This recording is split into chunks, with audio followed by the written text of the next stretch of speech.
বহুল আলোচিত সাবেক মেজর সিনহা হত্যায় ওসি প্রদীপ ও লিয়াকতের মৃত্যুদণ্ড বহাল রেখেছেন হাইকোর্ট। রায়ে সন্তুষ্টি প্রকাশ করেছে সিনহার পরিবার ও রাষ্ট্রপক্ষ। তবে তৎকালীন পুলিশ ও র্যাবের শীর্ষ কর্মকর্তাদের চাপে কক্সবাজার পুলিশের অনেকে ধরাছোঁয়ার বাইরে রয়েছে বলে অভিযোগ করেন বাদী ও তার সহযোগীরা। কাজী পাপ্পুর রিপোর্ট। আলোচিত হত্যাকাণ্ড নাড়িয়ে দেয় পুরো দেশকে। পুলিশের গুলিতে একজন সাবেক সেনা কর্মকর্তার মৃত্যুতে ফুঁসে ওঠে সবাই।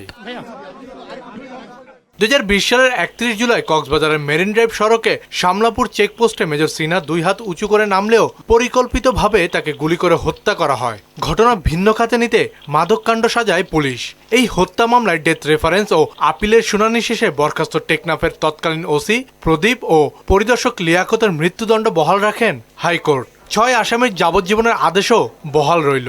বিচারপতি মোস্তাফিজুর রহমান ও বিচারপতি সগির হোসেনের বেঞ্চ এই রায় দেন। আজকে নিম্ন আদালতের বিচারিক আদালতে রায় বহাল রেখেছেন, অর্থাৎ 2 জনের ফাঁসি এবং 6 জনের যাবজ্জীবন জেল। আমরা যে ন্যায় বিচারটা আজকে পেয়েছি প্রিন্সিপাল অ্যাকিউজদের বিষয়ে, সেইটা কোনোভাবেই আমরা ব্যাহত করতে দিতে চাই না। মেজর সিনহা তার জীবন দিয়ে যত মানুষের জীবন রক্ষা করে গেছেন, তাদের প্রতিটি নিঃশ্বাস তার আত্মার শান্তি মাগফিরাত কামনা করবে। বিচারের পরবর্তী ধাপগুলো দ্রুত শেষ করে রায় কার্যকর চান মামলার বাদী নিহত সিনহার বড় বোন। যদিও কক্সবাজারের তৎকালীন এসপি মাসুদ হোসেন ধরাছোঁয়ার বাইরে থাকায় আক্ষেপ জানান তিনি। চেইন অফ কমান্ডের অর্ডার ছাড়া কোনো কিছু হয়, উনি প্রত্যক্ষ হোক বা পরোক্ষ হোক অবশ্যই ওনার ইনভলভমেন্ট ছিল। তো আসলে ওনাকে যে আমরা কোনোভাবেই আনতে পারিনি এই জায়গাটায়, মানে বিচারের আওতায়, সেই জায়গাটায় কিন্তু একটা অসন্তুষ্টি রয়েছে আমাদের। এই মামলার সম্পৃক্ত করতে গেলে এই মামলার বিচার প্রক্রিয়াটা অনেক জটিল হয়ে যাবে। আরও এই মামলা আবার যদি রিমান্ডে যায় তাকে ইনক্লুড করে আনা হয়, তাহলে ন্যায় বিচার পরাভূত হবে।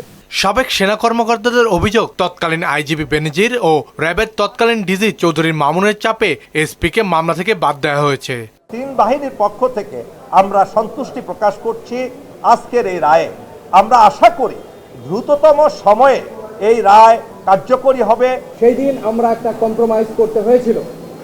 এই আব্দুল্লাহ সাহেব আইজিপি ছিলেন, চার্জশিট চূড়ান্ত, চার্জশিট দিবেন না, কারণ এসপি মাসুদের নাম বাদ দিতে হবে। আপিল বিভাগে গেলে মামলাটি দ্রুত নিষ্পত্তির উদ্যোগ নেওয়া হবে বলে জানিয়েছে রাষ্ট্রপক্ষ। কাজী পাপ্পু, মোহনা সংবাদ, ঢাকা।